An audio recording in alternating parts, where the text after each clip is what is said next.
Salut, c'est Adam. Un homme se retrouve dans un autre monde habité par des monstres et doit affronter le mal. N'oubliez pas de souscrire. Dans un camp d'internement pour enfants, les plus jeunes reçoivent des alertes par bracelet, les exhortant à se préparer pour des expériences impliquant l'utilisation de leur esprit pour faire effondrer une tour colossale au centre de l'univers. Pendant ce temps, à New York, Jake, âgé de 11 ans, se réveille de cauchemars, provoqués par un récent tremblement de terre dans la ville. Ses rêves mettent souvent en scène des enfants torturés, des paysages désolés et des figures humanoïdes énigmatiques. Ses parents l'envoient chez un thérapeute, frustré par le manque de progrès lors de ses séances. À l'école, un camarade de classe intimide Jake en lui confisquant son carnet de croquis, ce qui entraîne une altercation animée. Jake se confie à la conseillère scolaire, insistant sur le fait que ses rêves ne sont pas de simples fantasmes mais décrivent un homme sinistre en noir tourmentant des enfants pour détruire la tour, ce qu'il croit plongerait le monde dans le chaos. La conseillère attribue les explosions de Jake au traumatisme de la perte de son père pompier dans un incendie. En se promenant dans les rues, Jake remarque un passant au visage étrange et masqué, mais un sans-abri le met en garde contre des individus à la recherche d'enfants spéciaux comme lui pour des expériences sombres. Jake s'échappe en bus et rencontre son ami Timmy, rentrant finalement chez lui pour trouver sa mère et son beau-père discuter de son comportement et de l'idée de l'envoyer dans une clinique psychiatrique. Cette nuit-là, Jake réfléchit au sacrifice héroïque de son père et décide de mettre de côté ses cauchemars. Il cache ses dessins et s'endort, entrant à nouveau dans le monde des rêves, où il continue à voir l'homme en noir. Simultanément, deux pistoleros tentent de confronter l'homme en noir, mais l'un d'eux tombe. Le plus jeune pistolero, Roland, peut contrer la magie de l'homme mais reste dépassé. Jake se réveille et raconte à Timmy à propos du pistolero et d'une mystérieuse résidence de New York liée à lui, mais Timmy ne le croit pas et part confronter un travailleur social à la clinique psychiatrique. Jake devient méfiant lorsqu'il remarque des marques étranges sur le personnel de la clinique, similaires à celles de ses rêves. Il demande à sa mère de l'aider à faire ses bagages en privé et la convainc du danger posé par ces mauvaises personnes.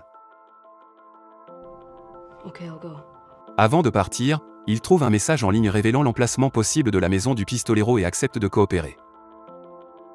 Jake saisit l'occasion de s'échapper, échappant à une poursuite sur les toits. Il contacte sa mère, lui disant qu'il a des affaires importantes à régler, et arrive à la supposée résidence du pistolero. À l'intérieur, Jake découvre une porte avec un panneau de contrôle, entrant le numéro 1919 qu'il rêve fréquemment. L'ordinateur indique qu'il est en route pour le Midworld, et un portail se matérialise à proximité. Juste au moment où il passe à travers, le sol de la maison s'effondre, le piégeant. Jake parvient à entrer dans le portail, se retrouvant dans un monde désertique dépourvu de civilisation, avec des ouragans aux formes étranges au loin. L'homme en noir arrive à son installation et est informé par ses ouvriers qu'il y a eu un accès non autorisé à l'un des portails par le même garçon qu'il tente de capturer. Jake passe toute la nuit errer dans le désert jusqu'à ce qu'il aperçoive une faible lumière au loin. En l'atteignant, il découvre un feu de camp éteint et de l'eau. En buvant, le pistolero émerge soudainement, pointant un pistolet sur lui, ce qui surprend Jake. Jake explique qu'il a vu le pistolero dans ses rêves et tente de le convaincre, mais le pistolero a peu de patience pour ses explications et part. Cependant, lorsque Jake mentionne l'homme en noir, Roland devient méfiant, manquant de peu de précipiter Jake d'une falaise, soupçonnant un piège. Jake rassure Roland qu'il sait que son nom est Roland et qu'il n'a aucune connaissance de l'endroit où se trouve l'homme en noir. Roland le croit et explique que l'homme en noir est un sorcier, dont le vrai nom est Walter. Dans le monde humain, l'homme en noir découvre qu'un puissant médium a détruit la maison démoniaque.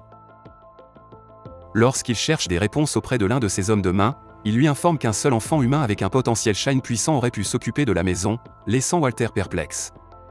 Roland et Jake se dirigent vers une forêt où ils tombent sur les vestiges d'un parc d'attractions abandonné. Au loin, ils repèrent un groupe de Taens, qui sont les hommes de main de Walter, les incitant à se cacher et à trouver un endroit plus sûr où rester. Roland parvient à préparer le dîner, et ils discutent des étranges installations qui les entourent, Jake expliquant qu'il s'agit de parcs à thème. Ils explorent plus en détail les confrontations passées entre Roland et Walter, y compris celle qui a résulté en la perte du père de Roland. Walter rend visite aux travailleurs du prétendu centre psychiatrique, les réprimandant pour avoir perdu Jake. Il leur ordonne ensuite de se retourner les uns contre les autres et part, laissant ses employés en détresse à cause de sa magie noire. Jake dessine une carte montrant l'emplacement de la tour sombre au centre de l'univers, entourée de milliers de mondes. Roland explique que la tour sert de protectrice de l'univers contre les ténèbres infinies et les forces monstrueuses, et que Walter cherche à la détruire pour établir son règne dans le nouveau monde sombre. Jake suggère qu'il collabore pour contrecarrer Walter, mais Roland hésite à avoir un partenaire. Au milieu de la nuit, ils assistent à un faisceau de lumière se dirigeant vers la tour, transportant l'un des enfants du laboratoire de Walter. Jake est appelé par une voix mystérieuse pendant son sommeil, le menant dans la forêt, où il rencontre son père. Roland se précipite pour le sauver, conscient que cela pourrait être un piège, et lorsque Jake touche son père, un mur sombre se matérialise et tente de libérer une entité monstrueuse. Roland confronte le mur, qui se transforme pour ressembler à son propre père. Malgré l'attaque de Roland, le mur disparaît. Le pistolero informe Jake qu'il s'agit d'une manifestation des ténèbres que Walter essaie d'amener dans leur monde, suggérant que leur père n'était jamais vraiment présent avec eux.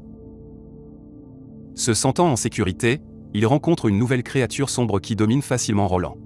Jake attire la créature vers le parc d'attractions, essayant de la distraire pendant que Roland s'échappe et finit par la vaincre. Roland félicite la bravoure de Jake, mais Jake est plus préoccupé par les blessures de Roland. Pendant ce temps, Walter s'infiltre chez Jake et manipule ses parents pour révéler l'emplacement des dessins de Jake, les admonestant pour avoir maltraité leur fils. Roland et Jake arrivent dans un village, où les blessures de Roland sont traitées, et ils partagent les visions de Jake avec les habitants. Ils apprennent que Jake possède un shine unique et puissant, qui lui permet de lire dans les pensées. La voyante Ara établit une connexion avec Jake et identifie l'emplacement du repère de Walter dans les terres désolées du Nord, après de 6 mois de voyage. Jake propose d'utiliser les portails pour accélérer leur voyage, car les sbires de Walter recherchent constamment des enfants d'autres mondes en les utilisant. Malgré quelques objections, le village décide de les aider, guidé par la règle selon laquelle on ne doit jamais s'opposer à un pistolero. Ara révèle que l'âme de Roland est maintenant entre les mains de Walter, ce qui le rend inéligible pour être classé comme pistolero. Roland admet la vérité mais souligne l'importance de défendre la tour sombre à tout prix. Il part et remarque que ses blessures empirent. À son tour, Jake témoigne du caractère de Roland aux villageois, affirmant qu'il devrait toujours être traité comme un pistolero. Bien que la technologie des portails soit obsolète, elle semble fonctionnelle, et ils se préparent à partir. Cependant, juste avant leur départ, la ville est attaquée par les sbires de Walter, qui mettent le feu et détruisent tout. Jake aide une fille à échapper aux sbires, tandis que Roland défend le reste de la ville mais rencontre des complications à cause de ses blessures. Ara sauve Roland, mais ils perdent de vue Jake. Roland fait brièvement une pause au milieu de la ville pour réfléchir à sa prochaine action. Ara est perplexe face à la situation, mais après quelques instants, Roland tire en direction de la personne qui enlevait Jake.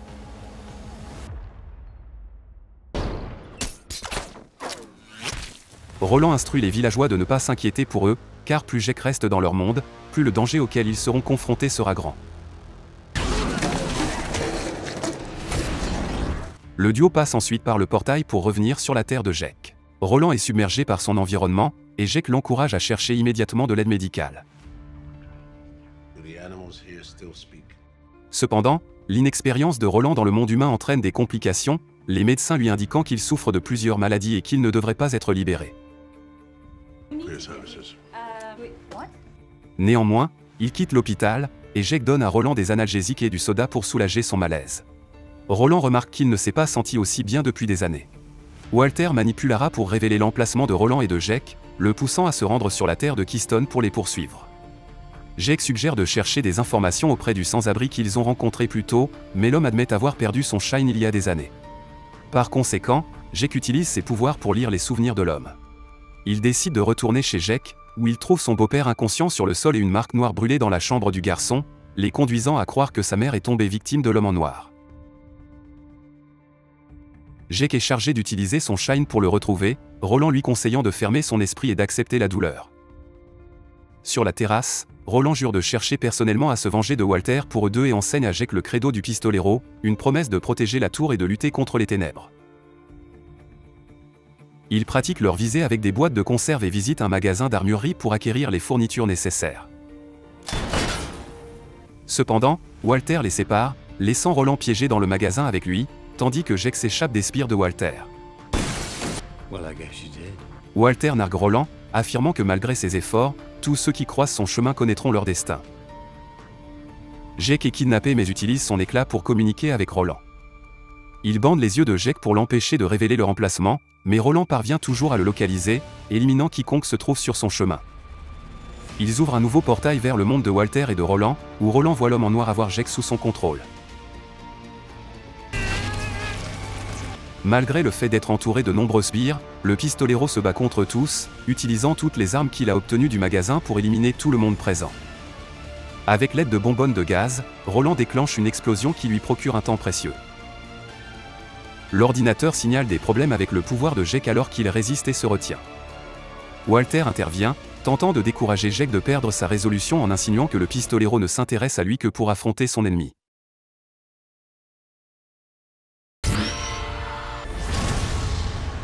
Jake est profondément bouleversé par la perte de sa mère, et cette tourmente émotionnelle déclenche le faisceau de lumière vers la tour sombre. Pendant ce temps, Roland affronte l'un des sbires les plus proches de Walter et se retrouve dans les rues alors que le ciel devient rouge et que des tremblements de terre commencent. Une voiture élimine le sbire de Walter, libérant Roland pour retrouver Jake. Réalisant que Jake possède maintenant plus de pouvoir que jamais pour détruire la tour, Walter décide de gagner du temps en affrontant Roland.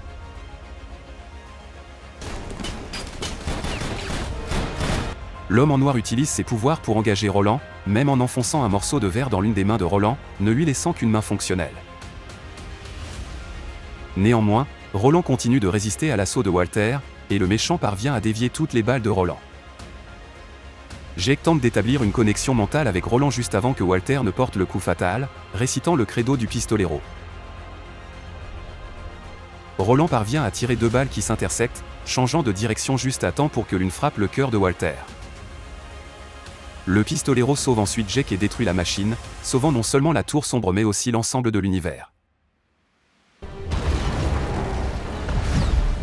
Alors qu'ils observent la ville lutter pour se remettre des récentes catastrophes, les reportages suggèrent que les choses reviennent lentement à la normale. Ils partagent quelques hot dogs, et le pistolero demande à Jake s'il aimerait l'accompagner dans son monde, car il n'y a plus rien pour lui dans ce monde. Le garçon accepte avec enthousiasme, devenant le nouveau protégé du pistolero. Si vous êtes intéressé par ce genre de film, veuillez passer à la vidéo suivante à l'écran et partagez également vos réflexions sur ce film dans les commentaires. Mettez un j'aime et abonnez-vous. Au revoir.